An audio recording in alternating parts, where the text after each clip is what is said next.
The rain was already falling when she ran. Not the gentle kind. Not the soft, cleansing kind. This rain came down like the sky itself had cracked open in rage. Cold, heavy, relentless. It slammed into her skin as she tore through the forest, barefoot, breath burning in her chest, lungs screaming for air she couldn't afford to waste. Mud sucked at her feet. Branches tore at her arms. Thorns ripped through thin fabric and flesh alike, but she didn't slow down. She couldn't. The night was alive behind her. Too alive. Her heartbeat thundered in her ears, loud enough to drown out everything else. Each pulse echoed with panic, with pain, with something deeper, something she didn't dare name. Her chest felt too tight, as if something inside her was pushing outward, clawing for release. Not now. She stumbled, nearly falling as her foot caught on a hidden root. Her hands slammed into the wet earth, palms scraping raw.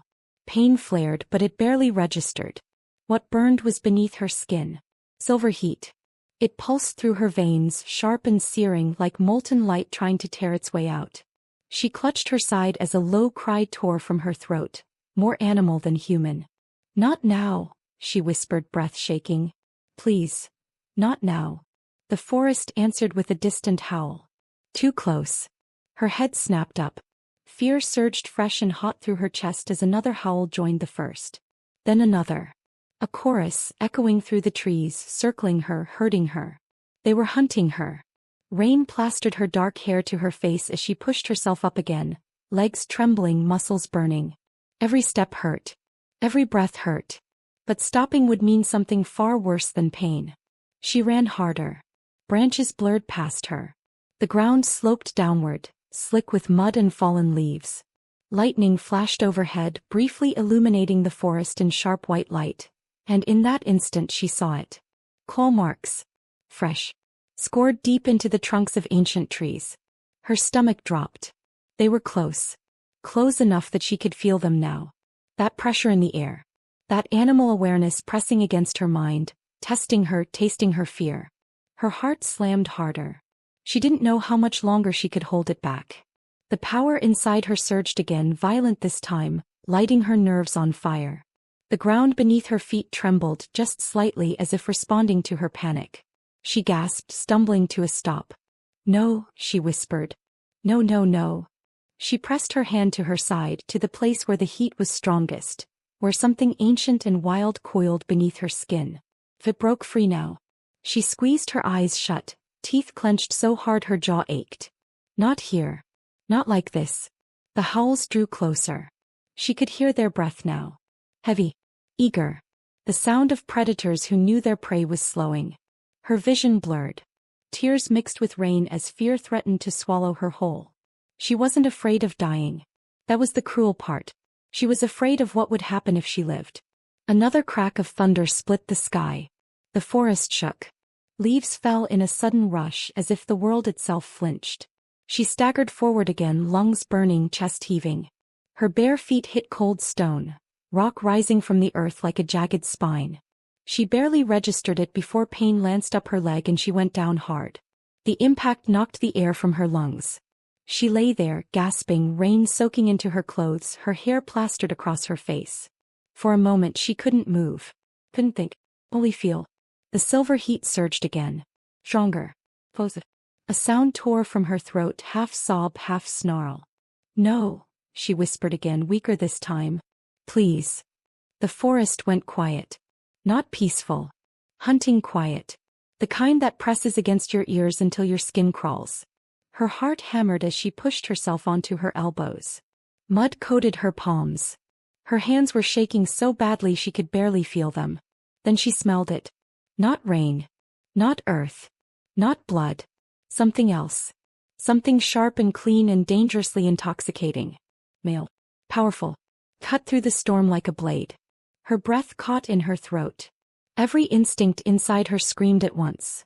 Run, hide, fight, kneel. Her body reacted before her mind could catch up.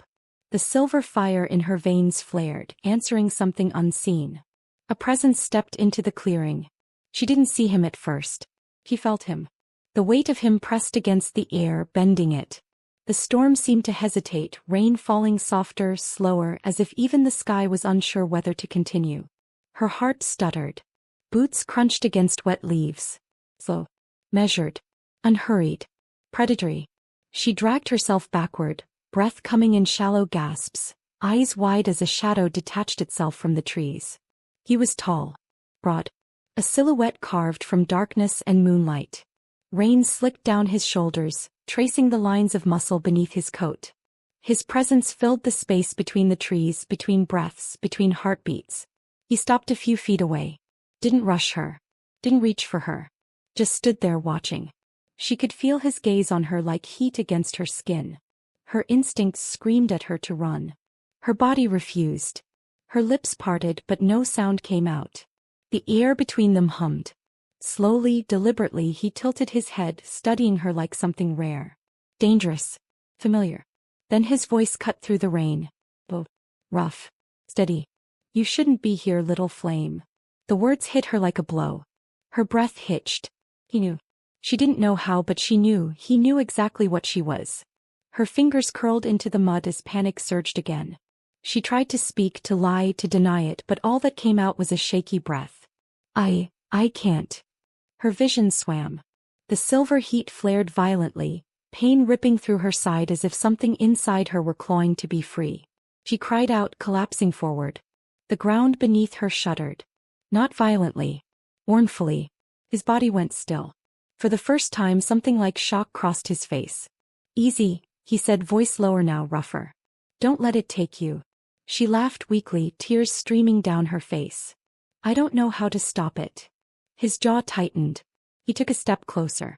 The moment he did, the world seemed to react. The rain faltered. The air crackled. Her heart slammed against her ribs as something ancient inside her recognized him. Not as an enemy. Not as safety. But as something inevitable. She scrambled back again, shaking her head. Don't come closer. His eyes darkened. You're bleeding. She looked down. Silver light pulsed faintly beneath her skin, seeping through a shallow wound at her side. It glowed softly in the darkness, illuminating her trembling hands. A curse. A mark. A death sentence. She looked back up at him, waiting for fear. For disgust. For rejection. It didn't come. Instead, something far more dangerous crossed his face. Recognition. Hunger. And something that looked terrifyingly like awe. You're burning, he murmured. Her laugh came out broken. I know. No, he said quietly. You don't. Thunder rolled overhead, closer now. The storm was gathering, thickening, feeding off the tension between them. Her body shook. She was so tired. So close to breaking. Please, she whispered, the word tearing out of her. If you're going to kill me, just do it fast. His eyes snapped to hers. What? I can't, her voice cracked. I can't survive this again. Something shifted in him then. Not anger. Not fear. Pain. He took another step forward, slow, careful, as if approaching something wounded and wild. I'm not here to kill you, he said. She swallowed hard. Then why are you here? His gaze dropped to the glow beneath her skin. To the way the earth trembled faintly beneath her hands. To stop you from destroying yourself. Her breath hitched. A bitter laugh bubbled up. You don't even know me. His eyes lifted to hers. I know exactly what you are. Her heart slammed against her ribs. He inhaled slowly, deeply, like he was steadying himself. Then he asked the question that shattered what little balance she had left. Do you have a fated mate? The world seemed to stop. The rain. The storm. The forest. All of it froze as the words sank in. Her chest tightened. Her throat closed. 1,000 memories flashed through her mind. Pain, fire, screaming faces, hands pushing her away, voices calling her a monster. Her answer came out as a whisper. Not now. Something dark flickered behind his eyes. Not anger. Not rejection. Jealousy. Raw. Unfiltered. Dangerous. The bond between them, unnamed, unspoken, trembled like a live wire. He took a slow breath, jaw clenched tight as if fighting something inside himself. The wind surged. The trees creaked. And for a moment, just a moment, it felt like the entire world was holding its breath with them. She didn't know his name. Didn't know who he was. Didn't know that fate had just stepped directly into her path. All she knew was this. Nothing would ever be the same again. And somewhere deep in the dark, something ancient had just woken up. This story stirred something inside you. If you felt her fear, her fire, her fight, then stay with me. Subscribe to Anne's Romance Collections. This here, we don't tell safe love stories. We tell the ones that burn. The forest didn't breathe the same after he appeared. It was subtle at first. A shift in the air. The way the rain slowed, not stopping but hesitating, like it was waiting for permission to fall. The way the wind changed direction, curling inward instead of tearing through the trees. She felt it before she understood it. Pressure. It pressed against her chest, heavy and undeniable, like gravity itself had chosen to lean closer. Her body went still without her telling it to. Muscles locked. Breath stuttered. And then he stepped forward. Out of shadow. Out of silence. He didn't rush. Didn't lunge. He moved with a deliberate calm that made her pulse spike harder than any chase ever could. Tall, broad-shouldered, his presence carved through the storm as if it belonged to him.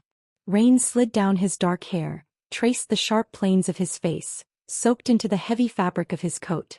Scars cut across his skin. Old ones, deep ones, earned ones. This was not a man who had survived by luck. This was a man who had survived because the world had learned not to test him twice. She dragged herself backward again, hands shaking, heart hammering against her ribs so hard she thought it might crack them open. Her eyes never left him. Couldn't. Something about him made her chest ache. Something about him made the silver fire inside her recoil and reach at the same time. He stopped a few steps away. Close enough that she could smell him now. Pine. Smoke. Power. Her lungs tightened. That scent did something to her. Something deep, instinctive, terrifying. Her body responded before her mind could, nerves lighting up as if recognizing a presence it had been waiting for far too long. "You're hurt," he said. His voice was low, steady. Not gentle. Not cruel. Just certain. She swallowed hard. "I'm fine." It was a lie. They both knew it. His eyes flicked to her side where faint silver light pulsed beneath torn fabric. His jaw tightened. "That's not fine." She braced herself for disgust. For fear. For the sharp turn of rejection she'd known too well. It never came. Instead, something dark stirred behind his eyes. Interest. Recognition. And something that looked dangerously close to restraint. "You shouldn't be here," he said again, quieter this time. "This territory isn't safe." A bitter laugh slipped from her throat. "None of it is." His gaze sharpened. "Not for you." Her fingers curled into the wet earth. "You don't know me." His mouth twitched, not a smile, not quite. "I know enough." The way he said it sent a chill down her spine. She pushed herself up, ignoring the pain screaming through her leg. If she was going to fall, she wasn't doing it on her knees. She swayed, nearly losing her balance, but she stayed upright. Pride was a dangerous thing. So was weakness. The forest shifted again. Then the sound came. Shouts. Distant but unmistakable. Voices carrying through the trees. Hunters. Her breath caught. Panic flared sharp and sudden. She turned, scanning the darkness, every nerve ending screaming. "They're coming," she whispered. He didn't look away from her. "I know." Her heart slammed harder. "Then why are you just standing there?" Because he wasn't afraid. He realized it then. Truly realized it. The fear that lived in her bones, the terror that had chased her through the night. He didn't carry it. Not even a trace. The hunters' voices grew louder. She backed up another step, then another. "You need to leave." "Not without you." The words hit her like a physical blow. Her head snapped up. "What?" Before she could react, he moved. Fast. One moment he was standing in front of her, solid and immovable. The next he was gone, vanishing into the trees with a speed that stole the breath from her lungs. Shouts erupted. A scream cut through the night. Then silence. Not the empty kind. The dangerous kind. She stood frozen, heart pounding so loud she could barely hear the rain. Every instinct told her to run. To disappear while she still could. But she didn't. Because part of her, some reckless aching part, knew he was coming back. When he did, it was with blood on his hands. Not hers. The hunters lay unconscious behind him, scattered across the forest floor like broken marionettes. He hadn't killed them. He could tell. but he'd made sure they wouldn't be waking anytime soon. He looked at her as if gauging her reaction. She stared. You didn't have to." "Yes," he cut in. "I did." His voice left no room for argument. Silence stretched between them again, thicker now, charged with something she didn't understand. "Who are you?" she asked finally. He hesitated. Just a second. But she saw it. "A friend," he said at last. She almost laughed. "You're terrible at lying." Something flickered across his face. Amusement maybe, or surprise. "You're perceptive." "I've had to be." He studied her the way one might study a storm, aware of its danger but unable to look away. "What's your name?" she asked. For a moment she thought he wouldn't answer. Then quietly he said it. The name meant nothing to her. Not yet. But the way the forest seemed to listen when he spoke it told her everything she needed to know. Her knees weakened. He noticed instantly, stepping forward just in time to catch her before she fell. His hands closed around her arms. Firm, steady, careful not to hurt her. The contact sent a jolt through her body. Heat. Not the wild, burning kind inside her. This was different. Grounding. Anchoring. Her breath hitched. His eyes darkened as soon as he touched her. The reaction was instant. Violent. His grip tightened for a fraction of a second before he forced himself to loosen it. He inhaled sharply like he'd just been struck. "What are you?" he murmured. She laughed weakly. "You tell me." His jaw clenched. "You shouldn't affect me like this." Her heart stuttered. "I don't even know you." "That doesn't matter." His voice dropped. "Should." "But it doesn't." For a moment neither of them moved. The storm raged around them, rain sliding down their skin, thunder rolling overhead. But inside that small space between them, everything felt dangerously still. She became acutely aware of how close they were. Too close.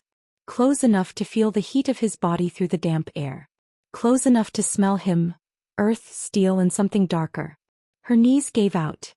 He caught her instantly, one arm wrapping around her waist, pulling her against him before she could hit the ground. The contact stole her breath. Her cheek brushed his chest. Her fingers clenched in his coat. He hated how right it felt. He stiffened. He felt it then. The reaction. The way his body responded to her as if it had been waiting. A low sound rumbled in his chest.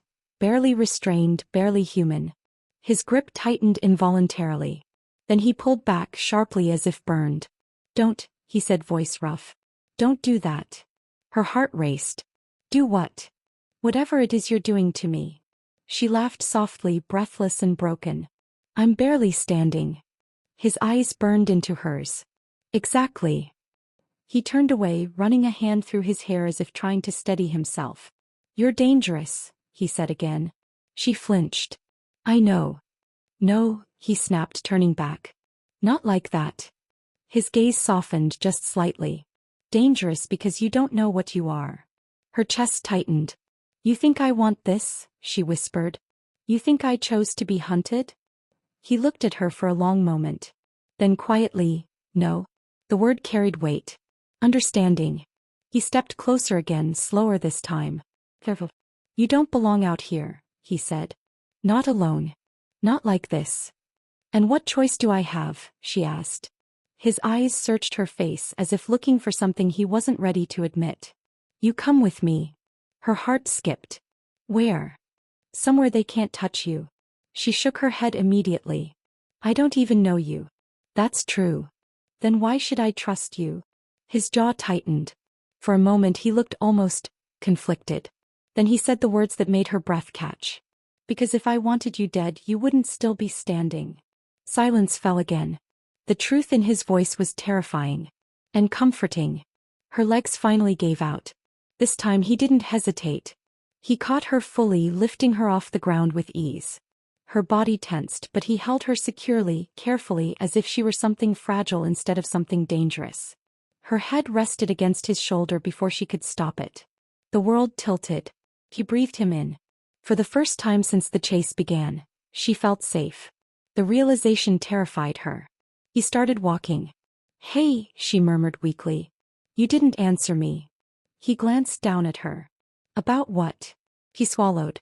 "Why you're helping me." His steps slowed. For a long moment he didn't answer. Then quietly, almost to himself, he said, "Because the moment I saw you, everything in me said you were mine to protect." Her breath caught. Her heart slammed so hard it hurt.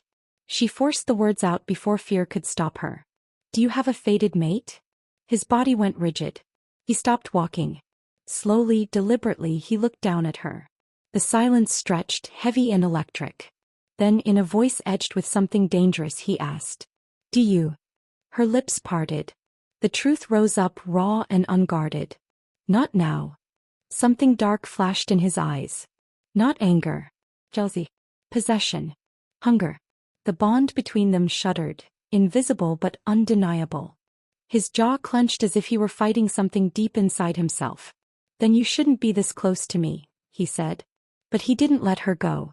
And the forest, ancient and watchful, seemed to lean in closer. As if it already knew. This was only the beginning. The forest did not release its hold on them as he carried her. The rain softened, but it never fully stopped. It slid down the leaves in slow, heavy drops, soaked into the ground, clung to the hem of his coat and the strands of her hair. Every step he took was careful, measured, as if he were afraid the wrong movement might shatter something fragile between them. She barely felt the motion at first. Her body had gone numb. Not from cold. From exhaustion. From fear. From the weight of everything she had been running from finally pressing down on her all at once. Her head rested against his chest. She could hear his heartbeat. Steady, controlled, too calm for someone carrying a girl who might destroy him if she lost control. Each thud grounded her. Each breath he took pulled her closer to sleep she didn't trust. She tried to stay awake. She had learned the hard way that sleep came with memories. With ghosts. With fire. Her eyelids fluttered anyway. The forest blurred. And then the past dragged her under. She was 13 the first time it happened. It was supposed to be her first shift. A celebration. The night had been warm. The moon full and bright, glowing like a promise in the sky. The pack had gathered at the clearing. Fires lit, voices laughing, anticipation thick in the air. She remembered how excited she'd been. How her mother had braided her hair with shaking hands.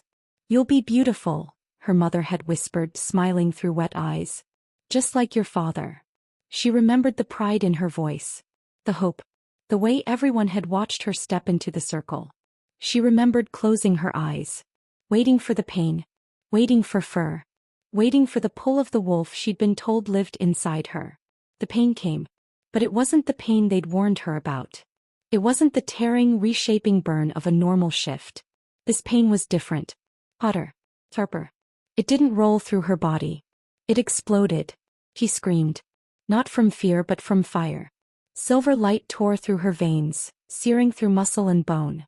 Her skin burned as if something inside her was trying to claw its way out. She fell to her knees, screaming as the ground beneath her cracked. And then, light. Not moonlight. Not firelight. Silver flame erupted from her skin. The clearing went silent. She remembered the look on their faces. Terror.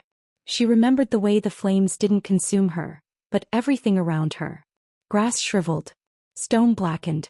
The air itself screamed. She remembered her mother running toward her, screaming her name. And she remembered the Alpha's voice cutting through the chaos. Stop her. He didn't know how. He didn't know why. She only knew she was burning and everyone was afraid. She remembered hands grabbing her. She remembered chains. Silver ones. They burned worse than the fire inside her. She remembered crying for her mother. And then she remembered her mother's voice, breaking as she knelt in front of the Alpha. "Please," she begged. "She's just a child." The Alpha hadn't looked at her. He'd been staring at the silver fire licking the air around her daughter. "She's a threat. She's my daughter. She's a curse." The word had landed like a blade. She remembered the way her mother's shoulders sagged. The way her hands shook as she reached for her one last time. "She didn't ask for this," her mother whispered. But fear was louder than love. Boys. They didn't kill her. That came later. First they banished her. Exiled her before dawn. 16 years old. Bleeding. Terrified. With nothing but the clothes on her back and the fire inside her that wouldn't die. They erased her name from the records. Burned the pages. Spoke of her as if she'd never existed. A mistake. A warning. A monster. She had run ever since. Her breath hitched as she jerked awake. The present slammed back into her like ice water. She gasped, fingers curling into fabric, chest heaving as the memory ripped through her. Easy. His voice cut through the panic instantly. Steady. Oh. She blinked, vision swimming, and realized he had stopped walking. They were no longer in the open forest. The trees here grew close together, thick and old, their branches woven so tightly overhead that the rain barely reached the ground. A hollow. Hidden. Safe. He lowered her carefully, easing her down against the trunk of a massive tree. His hands were firm but controlled, as if he were afraid to break her. She pressed a hand to her chest, trying to calm her breathing. Her hands were shaking. He noticed. Of course he did. You're burning up, he said quietly. She laughed without humor. That's normal. He crouched in front of her, close enough that she could see the tension in his jaw. No, he said. It's not. She looked away. Silence stretched between them, thick with everything neither of them was saying. Finally she broke it. They were right to be afraid. Her voice was hoarse. Small. They were right to cast me out. He didn't respond. She laughed softly. You don't have to pretend. I saw your face when you touched me. You felt it too. He studied her for a long moment before speaking. I felt power, he said. Same thing. No, he said again. Firmer this time. It isn't. She shook her head. You don't understand. Then help me understand. The words weren't demanding. They were open. That was what unsettled her most. She swallowed hard. When I shift, she began, voice trembling, it doesn't stop. It doesn't follow rules. It burns until there's nothing left to burn. She stared at her hands. They said my bloodline was cursed. That my mother should have never had me. That something old had woken up in our line and chosen me. Her throat tightened. They said wolves like me don't belong in packs. We don't bond. We don't submit. We don't stop. He listened. Didn't interrupt. Didn't look away. I tried to control it, she whispered. I still try. But the more I fight it, the worse it gets. Like it's angry with me. She let out a shaky breath. I don't want to hurt anyone. I don't want to be this thing they're afraid of. His voice came low and steady. What if they were wrong? She laughed bitterly. They weren't. He leaned closer, gaze intense. Your power didn't destroy you. She shook her head. It destroyed everything else. You're still here. The words landed hard. She looked at him then. Really looked. Rain-dark hair clinging to his face. Eyes sharp with something she couldn't name. A presence that felt ancient and grounded and unmovable. You survived, he said. That means something. Her breath caught. No one had ever said that to her. Not once. They'd called her dangerous. A mistake. A curse. Never a survivor. She looked away quickly, afraid he might see how much that one sentence had cut through her defenses. Silence stretched again, but this time it wasn't empty. It was full. Of unsaid things. Of questions. Of something building slowly between them. He stood after a moment, turning away to give her space. You need rest, he said. Your body's fighting itself. She nodded faintly. As he stepped away, something inside her twisted. Fear. Not of him leaving. Of him staying. Why are you doing this? She asked suddenly. He paused. Didn't turn around. Because you don't deserve what they did to you. Her chest tightened. That's not an answer. He exhaled slowly. When I was younger, he said, I watched my pack tear itself apart because of fear. Because of power they didn't understand. He turned back to her, eyes dark. I swore I'd never let that happen again. She searched his face. And me. His jaw clenched. You remind me of the cost of that promise. Her pulse skipped. You're afraid of me. He met her gaze evenly. I'm afraid of what will happen if I let myself care. The truth in his voice left no room for doubt. A strange, aching silence fell between them. The rain softened further, fading into a quiet murmur. She closed her eyes, exhaustion pulling at her again. For the first time in years she didn't fight it. As sleep claimed her, she felt him settle closer, not touching but near enough that his warmth cut through the cold. She drifted with the sound of his breathing in her ears. And for the first time since she was 16, she didn't dream of fire. She dreamed of standing still. Of not running. of being seen.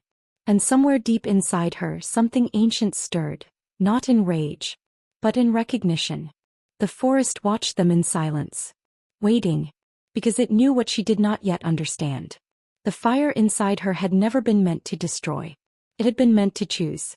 And it had already begun. The night changed when she woke. Not suddenly, not violently. It shifted the way breath does before a storm breaks. She stirred slowly, awareness bleeding back into her body piece by piece. The first thing she felt was warmth. Not the burning kind, not the wildfire that usually lived under her skin, but something steadier. Contained. A low heat that hummed through her bones instead of tearing at them. The second thing she felt was stone. Carved smooth by time. She opened her eyes. Moonlight spilled across broken pillars and cracked marble, painting everything in silver and shadow. The trees stood back from the clearing as if they knew better than to cross an invisible line. Their branches bowed inward, forming a wide circle around the ruin. An altar rose at its center. Old, weathered, marked with symbols so worn they looked like scars carved into the earth itself. She pushed herself up slowly, heart beginning to pound as awareness sharpened. They weren't in the forest anymore. They were somewhere older. The air felt different here. Heavier. Charged. Like every breath carried memory. She turned her head. He stood a few steps away watching her. He hadn't sat. Hadn't leaned. He stood as if on guard, shoulders squared, eyes alert. Moonlight traced the lines of his face, sharpening his features into something almost otherworldly. "You're awake," he said quietly. Her voice came out rough. "Where are we?" He hesitated, then answered truthfully. "Somewhere even my people don't come anymore." She pushed herself to her feet, unsteady but determined. The ground beneath her felt strange, solid, yet humming faintly as if something beneath it was breathing. "This place," she murmured. "It feels wrong." His gaze flicked to the altar behind her. "It's not wrong," he said. "It's old." She turned fully now, staring at the stone structure. It wasn't large. Not grand the way temples were in stories. But it carried weight. Power pressed against her skin the closer she stepped, raising goosebumps along her arms. Symbols carved into the stone began to glow. Faintly at first. Then brighter. Silver. Her breath caught. She took an involuntary step back. The light pulsed again. Responding. To her. Her heart hammered. "What is this place?" He didn't answer immediately. She could feel his tension from where she stood. It radiated off him in waves, sharp and controlled and barely restrained. "This is where the first pacts were formed," he said at last. "Before titles. Before bloodlines. Before the rules." He swallowed. "Why bring me here?" "Because you were losing control," he said. "And this place stabilizes things that shouldn't exist." Her laugh was thin. "That's comforting." His eyes never left her. "It's honest." She took another step toward the altar before she could stop herself. The air shifted. The symbols flared brighter. A low hum filled the clearing, vibrating through her chest. She gasped, clutching her side as heat surged through her again. Not painful this time, but intense, focused, as if something deep inside her was waking up. "What's happening?" she whispered. He moved closer, slowly, carefully, as if approaching something volatile. "You're activating it." "I don't know how." "You don't have to." The glow spread. Lines of light crawled along the stone, connecting ancient markings, forming patterns that made her stomach twist with recognition she didn't understand. Her skin began to burn. She cried out, dropping to her knees as the sensation tore through her. Silver fire racing beneath her flesh, carving shapes into her arms, her collarbone, her ribs. He was at her side instantly. "Look at me," he said, gripping her shoulders. She tried. Tears streamed down her face as she shook her head. "Make it stop." "I can't," he said, voice rough. "But you can." She laughed helplessly. "I don't know how." "Yes you do," he said sharply. "You've been fighting it your whole life. Stop." The words hit her hard. "Stop fighting." She sucked in a breath, hands clenched in the dirt. Every instinct screamed at her to resist, to push it down, to cage it. But she was so tired of running. Slowly, trembling, she let go. The fire surged. Light exploded from her skin, washing over the altar, the trees, the ruins. The symbols flared to life. And then, they changed. Her breath caught as she looked down at her arms. The markings were no longer random. They formed shapes, patterns, meaning. Her pulse roared in her ears. What is this?" she whispered. His voice was barely audible. "The flame-born." Her head snapped up. "The what?" He stared at her like he was seeing a ghost. "The one the old stories warned us about," he said. "The one born of fire and blood. The one the packs erased from memory because they were afraid of what she could become." Her chest tightened. "That's not me." He didn't look convinced. "The balance breaker," he went on, voice strained. "The one who stands between destruction and rebirth." She shook her head violently. "No, I'm not. She who ends the old reign." The words settled like stone in her stomach. "No," she whispered. "That's not real. That's a story they used to scare pups." His gaze dropped to her glowing skin. "Stories come from somewhere." The altar responded again, light surging upward in a spiral that wrapped around her body without touching her. Images flickered in the air, wolves bowing, fire reshaping land, shadows falling. He cried out, overwhelmed. "I don't want this," she shouted. "I don't want to be anyone's prophecy." The light faltered. Her heart pounded so hard she thought it might burst. He stepped forward, reaching for her, and froze. His knees hit the ground. The sound echoed through the clearing. Her breath caught. He stared at the markings on her skin, eyes wide, chest heaving. He hadn't meant to kneel. His body had done it for him. The realization slammed into both of them at the same time. "No," she whispered. "Don't." He tried to stand. His body refused. The air pressed down on him, forcing him lower, forcing submission he had never given to anyone. His voice came out hoarse. "This isn't possible." Her heart shattered at the look on his face. Fear. Not of her. Of what she was becoming. "Get up," she begged. "Please." "I can't," he said, jaw clenched. "By Wolf." His breath hitched. "It recognizes you." The words sent ice through her veins. "That doesn't mean anything," she said quickly. "It can't." He laughed once, bitter and sharp. "Everything means something here." She took a step back, shaking her head. "No. I won't do this. I won't be a symbol. I won't be a crown or a weapon or a..." She stopped. Her voice broke. "I just want to live." The light around her flickered. The symbols dimmed slightly. He felt it immediately. He lifted his head slowly, eyes locking onto hers. "You don't belong to anyone," he said, voice thick with conflict. "Not to a pack. Not to a prophecy." "Then why does this place say otherwise?" she whispered. He swallowed hard. "If the prophecy is true," he said quietly, "then you don't belong to anyone." The words echoed through her chest. Not belong. Not be owned. Not be claimed. The thought should have comforted her. Instead it terrified her. Because she saw the other truth in his eyes. She didn't belong to anyone. Then she stood alone. Always. The light faded. The symbols dimmed. The air stilled. Slowly, painfully, he pushed himself to his feet. The distance between them felt wider than the forest. She wrapped her arms around herself, suddenly cold. "I won't do it," she said. "I won't be what they want." He met her gaze. "I believe you. Then why do you look afraid?" He hesitated, then answered honestly. "Because destiny doesn't care what we want." Silence fell again. Heavy. Expectant. The ruins seemed to breathe around them. Somewhere deep beneath the stone, something ancient shifted. Watching. Waiting. And for the first time she understood the truth she had been running from her entire life.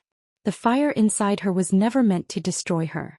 It was meant to change everything. And it had just begun. The air changed first. Not with sound. With pressure. The kind that presses against the lungs and tells the body something is coming long before the mind can name it. She felt it before she saw it. The forest stiffened. The night held its breath. Even the ruins seemed to recoil, the ancient stones dimming as if whatever had awakened there now sensed danger closing in. He turned sharply, every muscle locking into readiness. "Stay behind me," he said. His voice was different now. Not gentle. Not careful. Commanding. She opened her mouth to argue, but the sound never came. The first howl ripped through the trees like a blade. Not wild. Not desperate. Calculated. A challenge. Another answered it. Then another. Then many. Too many. Her pulse slammed in her ears as shapes began to move between the trunks.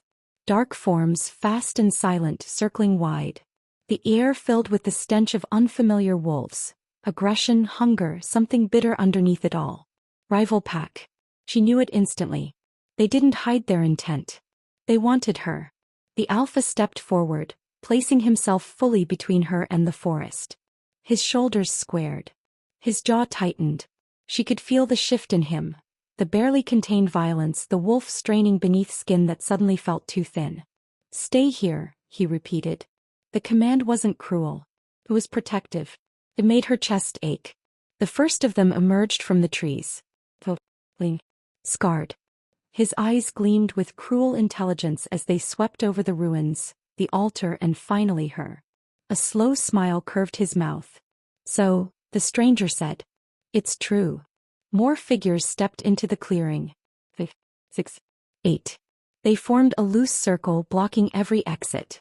Her heart pounded. The alpha didn't move. What do you want? He asked. The stranger laughed softly. You know what we want. His gaze slid back to her. The girl. Her stomach dropped. She doesn't belong to you, the alpha said. The words rang with finality. The rival alpha tilted his head. No. She belongs to everyone. The air crackled. The ruins trembled faintly beneath their feet.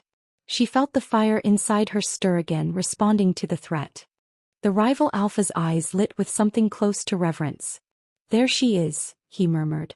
The weapon they tried to bury. She flinched. Weapon. The word cut deeper than claws. The alpha beside her stiffened. She's not a weapon. A few of them laughed. You always were soft, the rival alpha said. That's why your council kept secrets from you. The words hit hard. The alpha's head snapped up. What did you say? The rival alpha's grin widened. You really don't know. He turned his gaze back to her, eyes gleaming. The council has been watching you for a long time, little flame. Her breath caught. They knew you'd surface eventually, he continued. They knew the prophecy couldn't stay buried forever. Her hands curled into fists. They were waiting, he said, savoring every word. Waiting to see if you'd burn the world, or be useful enough to control. A sharp, bitter laugh tore from her throat. Control, she said. They chased me like an animal. Yes, he agreed calmly. To test you. Her chest tightened. No, she whispered. That's not true. The rival alpha shrugged. Believe what you want. But they're here now. As if summoned by the words, another presence pressed into the clearing. Heavier. Colder. The council arrived. They didn't step out of the shadows. The shadows parted for them. 3 figures emerged. Robes dark, faces severe, eyes gleaming with a knowing she hated on sight. The middle one met her gaze. There you are, he said softly. We were beginning to worry. Her stomach twisted. The alpha beside her snarled. You had no right to bring them here. The councilman's lips curved. We have every right. She belongs to all packs. The words echoed. Belongs. She felt something inside her crack. I belong to no one, she said, voice shaking but loud. The councilman's gaze slid over her dismissively. That's not how power works. He turned to the alpha. Hand her over. The command landed like a blow. The clearing went dead silent. Her heart slammed so hard she thought it might burst. She turned slowly toward him. He didn't move. Didn't speak. Didn't look at her. For the first time since she'd met him, he hesitated.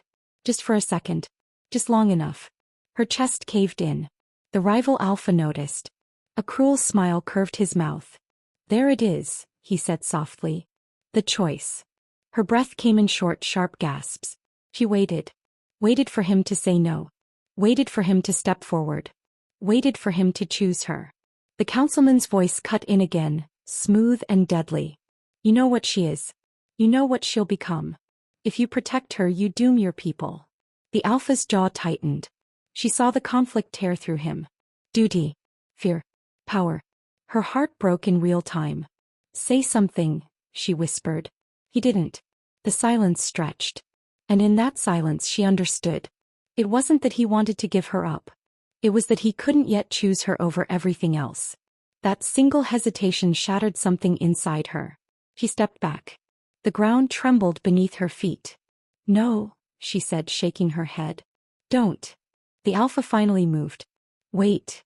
But she was already turning away. The fire inside her surged, wild and unrestrained. The air cracked as power rolled off her in waves. The rival wolves stepped back instinctively. She looked at the alpha one last time. Not with anger. With something far worse. Disappointment. "I won't be your burden," she said quietly. "Or your weapon." Then she ran. The forest exploded into motion. Shouts erupted. The rival pack lunged. The council shouted orders. The alpha roared her name. But she was already gone. She didn't think. Didn't plan. She let the fire carry her. Branches whipped past her face. The ground blurred beneath her feet. The world narrowed to breath and pain and the pounding of her heart. She heard them behind her. Heard him behind them. But she didn't slow. Tears streamed down her face as she ran, lungs burning, chest aching with a grief so sharp it felt like a wound. Why did he hesitate? Why wasn't she enough? Her vision blurred. The fire surged higher. The earth cracked beneath her steps. Trees bent away from her path as she tore through the forest, fleeing not just the wolves, but the truth she couldn't face. That she had wanted him to choose her. That she had believed just for a moment that someone might. She stumbled into a clearing and fell hard, hands scraping against stone. She didn't get up. Didn't try. She pressed her forehead to the ground and screamed. The sound ripped from her chest, raw and broken. The fire answered. It roared through her veins, bursting outward in a wave of light that sent a shock through the forest. The wolves skidded to a halt. The alpha felt it like a blade through his chest. He stopped dead, breath stolen from his lungs. Her scream echoed through the trees. And in that moment he knew. He had waited too long. The world had drawn its line. And she had crossed it alone. She didn't hear him coming. Not until the snap of a branch echoed through the cold night air. Not until the rustle of leaves behind her made her pulse spike again. She was crouched by a stream, hands pressed to her side, blood mingling with rainwater, silver fire flickering weakly beneath her skin, exhausted, trembling. Her chest rose and fell in ragged, uneven breaths. The forest around her had gone silent, as if holding its breath, waiting. Then a shadow moved. And he was there. No announcement. No warning. Just presence. Dominant, unavoidable, cutting through the dark. His eyes glimmered in the firelight that reflected off a distant, flickering torch. Every inch of him radiated control, power, and danger, but not the danger she had learned to expect. This danger was deliberate, measured, and terrifyingly gentle. He knelt beside her without asking. His hands moved over her wounds with precision, not touching the fire inside her, not igniting it, just tending, steadying, grounding. "Don't move," he murmured. Voice low, careful, carrying something she had almost forgotten existed. Care. She didn't reply. Didn't trust her voice. Not with everything shaking inside her. Not with the memories of hunters and betrayal still sharp in her mind. She let him work, hands trembling against her own trembling limbs, letting him anchor her. The fire inside her stirred weakly, sensing him. Stirring, hungry, restless. "I should leave," she whispered finally. His hands paused. Fingers hovering above her skin. "Why?" "Because," her words cracked. "Because I'll only destroy you if I stay." He looked down at her, eyes sharp as knives, not cruel, not judging, just piercing. "You've destroyed nothing yet," he said softly. "But running, that destroys more than you know." He swallowed. Fear clawed at her throat. "I can't trust myself." "You," her voice faltered. "You don't even know what you're protecting me from." He didn't flinch. Didn't break eye contact. "I know enough," he said. "Enough to see that you're more than the fear they've sold you. More than the fire. More than the exile. His voice broke slightly. "You're alive." She turned her gaze to the stream, water trembling beneath her reflection. The moonlight glanced off the water, silver against silver fire. She swallowed hard, voice barely audible. "I've survived this long. That doesn't mean I'm safe now." He leaned closer, dangerously close, and yet every inch of the space between them thrummed with tension. Fragile, magnetic, unavoidable. Safe, he said quietly, isn't something anyone gives you. Something you take. And sometimes, you have to let someone help you hold it. Her breath hitched. Something deep inside her ached, a memory of warmth she had tried to forget. I can't be held. You can, he said, voice breaking like the first note of a song that pierces the heart. You can be if you let me. Silence stretched between them. Heavy. Electric. The firelight from the torch flickered across their faces, casting shadows that moved with the wind, shadows that seemed almost to mimic the unspoken truth between them. He finally exhaled a long, shuddering breath. I'm afraid, he admitted, voice low, roughened by years of restraint and pain. Afraid of letting myself mate again. Afraid of letting anyone close. Afraid of what it would mean if I lose again. Her chest tightened. His admission struck her deeper than any physical wound. She studied him, really looked, and saw the fractures behind the strength. The loss, the grief, the ghosts that had shaped him. You lost someone, she whispered. More statement than question. He nodded, eyes shadowed, jaw tight. She was everything. And I failed her. If I fail again, his words faltered. I can't survive it. Her hand itched to touch him, but she stayed still. Her own fire flickered in response to his truth, trembling, urgent. She wanted to reach out, to soothe, to anchor, but fear held her frozen. I don't want to be your destiny, she whispered finally, voice soft, shaking. I just want to be chosen. He froze. The words landed between them like a heartbeat, fragile, daring, dangerous. For a moment the world narrowed to the space between them. Breath, heat, firelight. The hum of the bond under her skin resonating in response to him. The forest around them melted into silence. Time stretched and slowed. And then he leaned in. Not fully, but close enough that she felt his presence against hers. Close enough to sense the pulse of his heartbeat, the warmth of his breath on her skin. Close enough that the air between them vibrated with the promise of something neither dared name aloud. She wanted to close the distance. She wanted to let go. She wanted to trust. He tilted his head almost imperceptibly, and the bond thrummed, alive, humming with unspoken words and feelings they weren't ready to voice. Their faces hovered near. Near enough to feel the tension, the possibility, the ache. Near enough to ignite the fire they both carried inside. And yet, neither moved. Neither spoke. Because the world outside was still waiting. Danger lurked, unseen and patient, around every corner. And though the bond hummed, alive and aware, they both knew the cost of surrendering too soon. She exhaled, trembling. Not yet. He nodded, eyes dark, conflicted, burning. Not yet. And in that single pause, that single hesitation, everything shifted. The forest seemed to lean closer, listening. The firelight flickered across their faces. The night itself held its breath, caught between what was and what could be. Somewhere deep beneath their ribs, the silver fire stirred. The bond thrummed louder, stronger, aware, whispering promises neither dared to speak aloud. They pulled apart just enough to survive. But the memory of that almost, the almost touch, the almost kiss, the almost surrender, hung between them like smoke. Thick, irresistible. And they both knew as they looked at one another, that the moment had passed, but it was only the beginning. Because trust is a dangerous thing. And love was the most dangerous fire of all. She let herself sink back against the ground, exhausted, trembling, fire still flickering beneath her skin.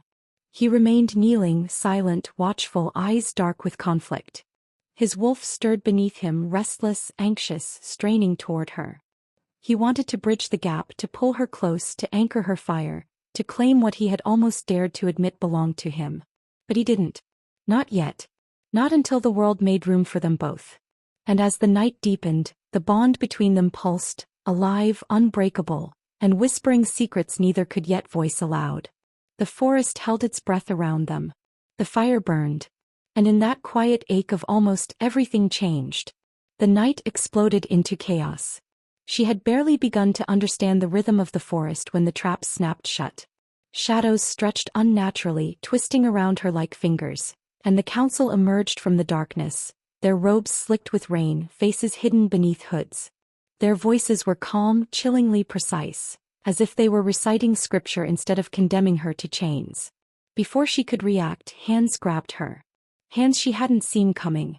strong, unyielding, pulling her to the ground, restraining her as silver fire flared beneath her skin, flaring higher with every second of struggle. "Quiet little flame," the councilman whispered. "Your power will serve the greater good." The words hit her like a blade. She thrashed, claws scraping against stone and rain-slicked ground. "Greater good," she shouted. "You call this the greater good?" They bound her wrists with enchanted chains, the cold metal biting into her skin, suppressing the fire. She hissed, struggling, the silver flames beneath her flesh flickering wildly, licking at her bones like a caged beast. "You are a weapon," another voice intoned, the council's tone hollow, echoing across the ruins. "A tool to open what has been sealed for centuries. You were never meant to choose. You were meant to serve." Her heart fractured in that moment. Serve. Control.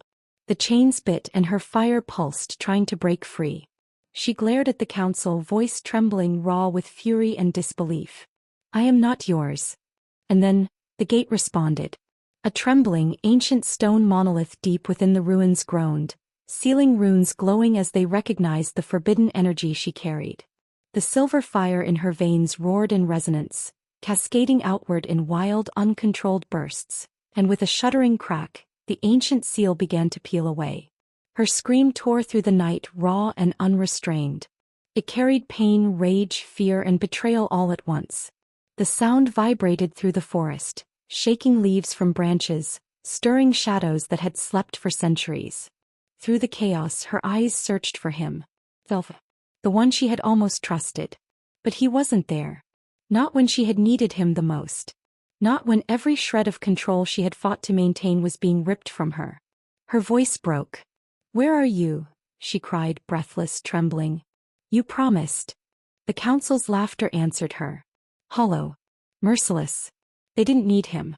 They had used her fear, her power, her fire, and twisted it into a key that no one alive had held for centuries. She fell to her knees, the chains burning into her wrists, the silver flames inside her clawing upward, desperate for release. The ground beneath her trembled as the seal weakened, light spilling from the opening in jagged, violent rays. Every instinct screamed at her to stop, to run, to destroy, but she was trapped, and for the first time she felt the absolute weight of helplessness. Then the world shifted. A rush of wind tore through the ruins. A shadow moved faster than she could track. He arrived. Her heart leapt and broke at the sight of him. But it wasn't enough. Not yet. He was too late. The council stood between them, raising their hands, calling out incantations older than the moon. The air thickened, shimmering with energy that seared the edges of her mind. The chains constricted further, silver fire surging in rebellion, licking at her skin, desperate to explode. He lunged. His claws tore through the rain, through shadow, through space, closing the distance, but the council was already primed, already harnessing her power like a weapon. "Stop!" he roared, voice breaking over the storm. "Stop this madness!" But they ignored him. Her scream split the night. It wasn't a scream of pain alone. Not entirely. It was betrayal. It was heartbreak. It was fury. She twisted against the chains, silver fire erupting in uncontrollable waves, blasting rain-soaked stone aside, carving arcs of light through the darkness. And then, she saw him hesitate. That one fraction of a second, barely noticeable, was enough to shatter the fragile trust she had clung to for months. She thought he had abandoned her. She thought he had chosen them over her. Her scream deepened, reaching a pitch that hurt the ears and rattled the ruins themselves. The wind howled in sympathy, the trees groaned, the ground trembled beneath the intensity of her fire. Every symbol, every rune, every echo of prophecy responded. The gate pulsed, breathing with her anger and terror, opening slowly, irresistibly, as if the world itself was answering her call. And then it happened. The fire inside her surged beyond the confines of her body, exploding outward in silver arcs that danced along the ruins, cascading over the council's robes, lighting their eyes with reflected fear. She screamed again. A sound raw, untamed, unstoppable. And the world answered. Rocks split. Branches snapped. Ancient walls trembled. Even the rain seemed to hiss and spit, recoiling from the fury she unleashed. Her vision blurred. Her lungs burned. Every fiber of her being screamed in rebellion. Then through the chaos she heard it, The softest sound. A single, trembling voice calling her name. Her eyes snapped toward him. He had finally arrived, closer now, claws slicing the air, eyes dark with desperation, wolf instincts barely restrained. But he was still behind the line, still held back by the remnants of fear, by the chains of his own hesitation. Her chest heaved, voice breaking. Why? He reached for her. Hands outstretched. Eyes pleading. I'm here. The words died on his lips as another wave of energy tore from her. A pulse so fierce it threw him backward, stumbling, barely catching himself on the stone.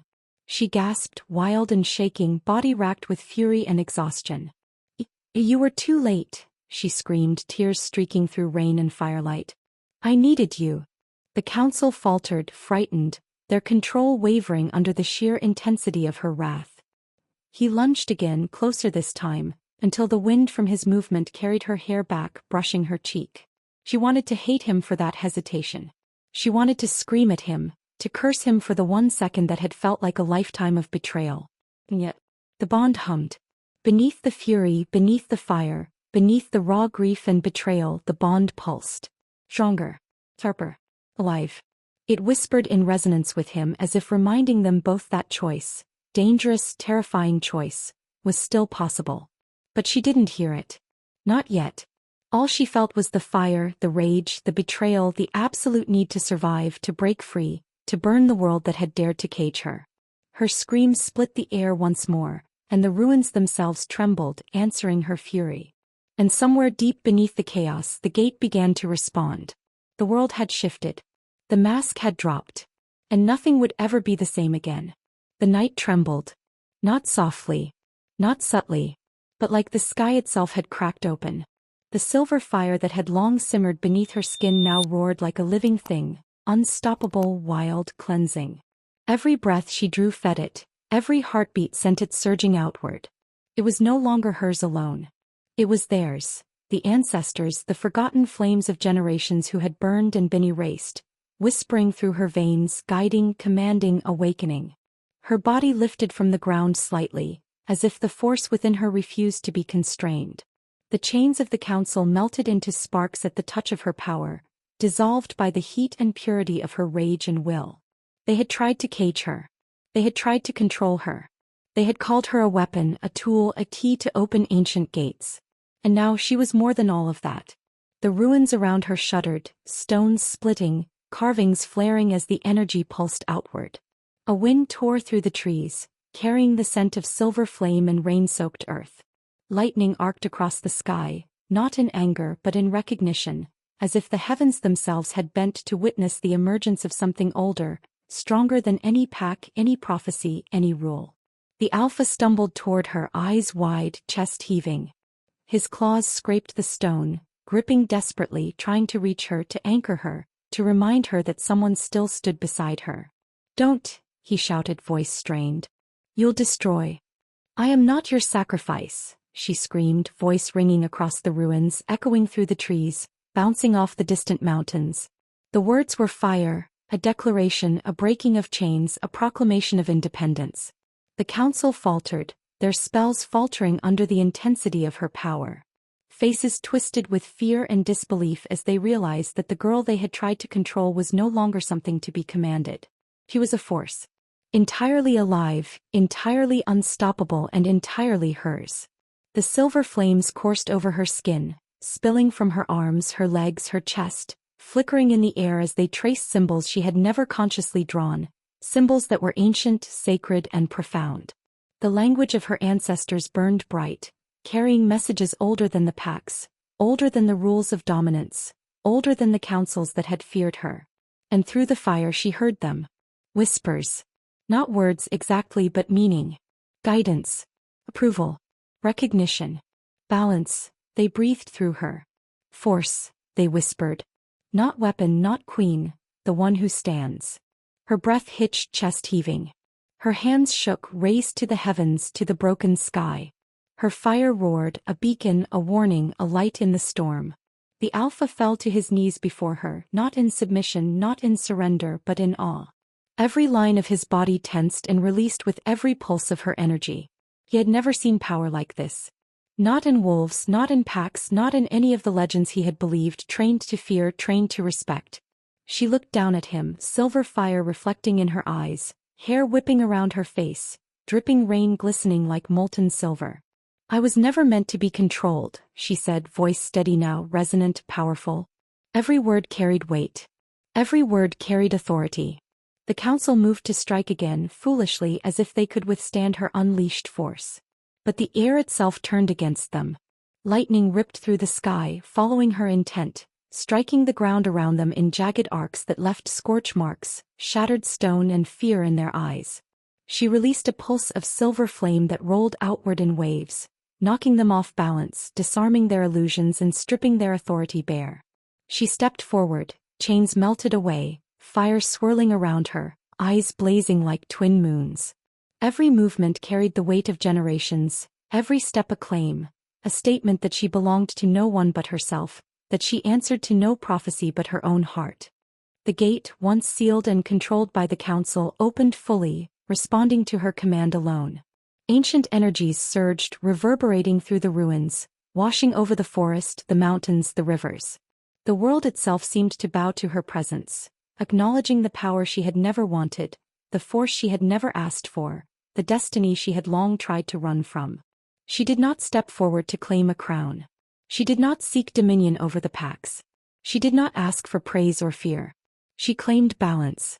Her fire reached every corner of the ruins, illuminating the faces of the council in terror, the Alpha in awe, the forest in shimmering silver light. Their illusions shattered, their authority dissolved, their plans rendered meaningless. And yet, even as the chaos settled, even as the storm calmed, even as the echoes of her scream faded into reverent silence, she felt the bond hum beneath her skin, pulsing toward him. She turned toward the Alpha, eyes softened but still blazing. He rose slowly, careful, wary, as if approaching a force that could either consume him or protect him. He did not kneel again. He did not approach recklessly. But he stepped close enough to feel her warmth, close enough to acknowledge the connection that had bound them from the first glance in the forest, the first brush of fate that had whispered her name in his. She lowered her hands slowly, silver fire retreating but never extinguished, leaving behind a glow that seemed alive, waiting, patient, infinite. I am not yours, she said again, this time quietly, almost intimate, directed at him alone. He nodded, understanding, not shameful, not angry, but reverent. No, he said softly. You are yourself. Always yourself. She smiled faintly, a curve of exhaustion and triumph and relief. For the first time she did not run. For the first time she did not fight. For the first time she stood as she was meant to, alive, untamed, unclaimed, a force of balance in a world that had tried to cage her. The council fled, broken, their power dissipated by her fire, their lies and manipulation dissolved by the force she had claimed. The ruins settled into silence once more, bathed in the silver glow of moonlight and the aftershocks of her power. The Alpha moved closer, slower this time, careful, respectful, every step deliberate. The bond hummed between them, a soft pulse that promised trust, that promised understanding, that promised something neither had yet dared to name. And she understood finally, fully, she had survived. She had burned through fear, through betrayal, through doubt, and had emerged not as a weapon, not as a pawn, not as a queen. She emerged as herself, a force of balance, and the world would never forget. She raised her head to the sky. The clouds split, revealing the moon, full and brilliant, reflecting the silver fire that still lingered beneath her skin. The wind carried the whispers of ancestors, the sigh of the earth, the hum of power reclaimed. She spoke aloud, voice carrying across the ruins, across the trees, across the world that had tried to hold her captive. I am not your sacrifice. I am not your weapon. I am not yours. I am me. And I will stand. The Alpha stood beside her, silent, unwavering, sharing the space, the bond, the understanding, but knowing this was hers. Not his. Not theirs. Hers. The fire within her finally calmed, not extinguished but tempered, alive, infinite, unstoppable. And in that moment everything changed. She was no longer the girl who had run, the girl who had been hunted, the girl who had trembled beneath chains. She was the flame-born, the balance keeper. And the world bent to witness her rise. The ruins lay quiet now but not peaceful. The air still hummed with the echoes of her power, the tremors of unleashed fire that had bent stone, twisted reality, and silenced those who had sought to cage her. The wind whispered through the trees, carrying the scent of silver flame, rain, and something older, something alive that had been waiting for her rise. She stood at the center of it all, chest heaving, eyes blazing with a light that was hers alone. Every scar, every tremble, every moment of fear and betrayal had led to this. She could feel the pulse of the bond beneath her skin, steady now, resonant, reaching toward the alpha beside her. He didn't move closer, not yet. He didn't speak. His eyes held awe, fear, longing, and a tension she couldn't read, an unspoken question, a challenge, a plea. Would he stand with her? Could he survive the force she had become? Could love endure this fire, this untamed, unstoppable power? The ruins seemed to lean toward them, listening, remembering, acknowledging. Shadows played over their faces, the remnants of storm and silver fire mingling in the flickering moonlight. Her gaze swept the clearing. The council had vanished, scattered by the fury she had wielded. The gate lay open, its secrets exposed, waiting for what would come next. And yet she felt no triumph, no joy. Only the weight of what she had become, what she could destroy and what she could protect. She glanced at him, searching his expression. He was alpha, leader, survivor, stronger than any pack, more disciplined than any council. And still he hesitated. His jaw tightened, eyes dark with conflict, torn between duty, fear, and the bond that hummed between them, unbroken, undeniable, impossible to ignore. She swallowed, voice barely above a whisper, yet cutting through the lingering silence. Do you choose me? Or the world? He didn't answer. The pause stretched, a taut thread in the night, vibrating with tension, desire, fear, and hope. Every heartbeat in the ruins seemed to echo that question. Every flicker of silver fire reflected her power, her defiance, her vulnerability. And in that silence, the world seemed to ask itself the same question. Was she a hero, a savior, a force of balance that could protect and guide? Or a threat too dangerous to be allowed to live freely, too powerful to be contained, too fiery to be tamed? Could love endure the weight of such fire? Could two hearts survive the pull of destiny and desire, the collision of power and vulnerability, the clash of soul and bond? She looked at him again, fire reflecting in his eyes. He had the strength to stand beside her, or the weakness to falter beneath her. She could feel the pull of the bond, humming insistently, aware, whispering promises and warnings. And then she turned slightly, gaze sweeping the ruins once more, silver flames curling along her arms like protective spirits. She lifted her chin, defiance tempered with longing, fire softened by humanity. Choose, she said quietly, almost a prayer. Choose, or step aside. The night held its breath. The forest stilled.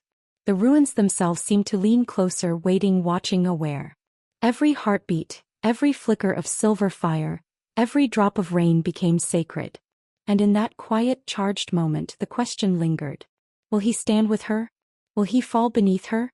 Will the bond survive what they both now were, unbroken, undeniable, unstoppable? The silver flames pulsed one final time, bright and soft at once, illuminating her face, her scars, her triumphs, her losses. And in that light she was neither girl nor weapon, neither pawn nor queen. She was everything she had ever been and everything she had yet to become. And the world waited. If this story stirred something inside you, if the fire of forbidden power, dangerous mates, and destiny refuses to be buried has touched you, subscribe to Anne's Romance Collections. Here every love story burns. And nothing is ever simple. The ruins had quieted, the silver flames retreating into her veins, leaving only the soft glow of power simmering beneath her skin. She stood at the edge of the clearing, rain-slick hair plastered to her face, chest rising and falling in exhausted, uneven breaths. Her fire had calmed, but the world itself had not. The earth beneath her feet pulsed faintly, a reminder that the forces she had awakened were older, deeper, and far more dangerous than any council, any pack, any mortal conflict. She glanced at the horizon, moonlight slicing through thinning clouds, illuminating the forest in pale silver. The alpha was behind her, still kneeling slightly, eyes dark, conflicted, trying to measure the distance between awe and fear, between bond and desire, between what had been and what might come. He hadn't stepped forward fully. He hadn't crossed the line she had set, not because of lack of will, but because even he understood that the storm she had become could consume anyone who dared approach too recklessly. And in that quiet tension the world shifted again. A low tremor ran through the ground beneath her boots, subtle at first, then stronger, resonating through stone and root, shaking the ruins she had just claimed. The silver glow of the ancient carvings pulsed faintly, reacting, alive. She felt it in her bones, the echo of power distant yet unmistakable, a warning that the night's battles were only a prelude. Her fire stirred in response, instinctively defensive, protective, alive. She tensed, every muscle coiled, every sense alert, eyes scanning the darkness beyond the ruins. There was a presence. She couldn't see it, not fully, but the world whispered its warning. The forest held its breath, leaves trembling, shadows elongating unnaturally. A figure watched her from afar, shrouded in shadow, silent but impossibly present. Not a threat yet, but a sentinel, a reminder. The bond thrummed faintly beneath her skin, warning her that this presence was neither mortal nor mundane, neither fully ally nor fully enemy. The Alpha followed her gaze, frown deepening, muscles tense. "You sense it," he said softly, not as a question but an acknowledgement. She nodded, fire flickering faintly in her veins, coiling like a living thing. "I do. Someone, or something, is waiting." The shadow shifted just enough to reveal a silhouette, tall, imposing, silent, its intent unreadable but undeniably powerful. It did not move closer, did not make a sound, did not reveal its allegiance. The forest itself seemed to part around it, as if respecting the unspoken authority of its presence. Then a voice, low, whispering, carried on the wind, curling around the ruins, brushing her ear without a physical form. "She believes she's alone, but the true Alpha hasn't risen yet." Her breath hitched. Silver fire surged faintly, responding, prickling beneath her skin, sensing the weight of the words, the threat, the promise. She stiffened, instinctively reaching for the Alpha beside her.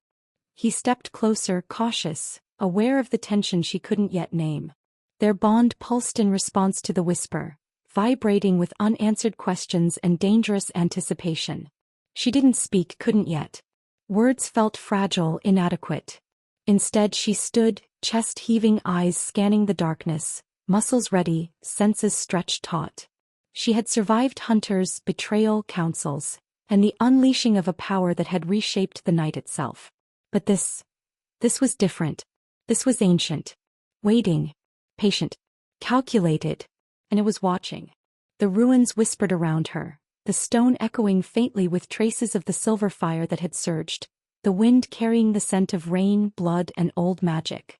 Somewhere deep within, the pulse of destiny hummed faintly, reminding her that she was no longer the girl who ran, no longer the pawn who had been bound, no longer the fire that trembled in fear. She was something new, something alive, something impossible to ignore. The Alpha stood beside her, silent, his presence both anchor and question. He didn't reach for her. He didn't speak. He understood that some battles could not yet be named, that some threats could not yet be challenged. He only let the silence stretch, the shadow linger, and the whisper echo. And she understood too. The world was far from over. The shadow remained, watching. Silent. Patient. Waiting for the moment she would falter, the moment the bond wavered, the moment the fire burned too brightly for the world to contain. And the voice whispered again, faint, almost a breath. "The true Alpha hasn't risen yet." She clenched her fists, silver fire coiling faintly along her arms, a reminder, a promise, a warning. She had survived. She had claimed her power. She had saved her pack, destroyed those who sought to control her, and emerged unbroken, unbound, untamed. But the night reminded her that survival was only the beginning. Somewhere out there, in the shadows beyond moonlight and ruin, the game had only just begun. And she would not be alone. She wasn't afraid. Not entirely. The Alpha beside her mirrored the tension, the anticipation, the unspoken understanding that what had been won was fragile, temporary, a calm before a storm. He looked at her, eyes dark, searching, tethered to the bond that had pulsed since the forest, since the fire, since the first whispered recognition of each other. The ruins pulsed faintly beneath their feet, silver echoes of unleashed power rippling through the stones, the trees, the air. And the shadow remained, watching, patient, calculating, knowing that the balance had shifted but not yet resolved. She inhaled deeply, fire flickering faintly beneath her skin. Her eyes, bright with determination and defiance, swept over the ruins, the open gate, the moonlit horizon, and the unseen threat that lingered.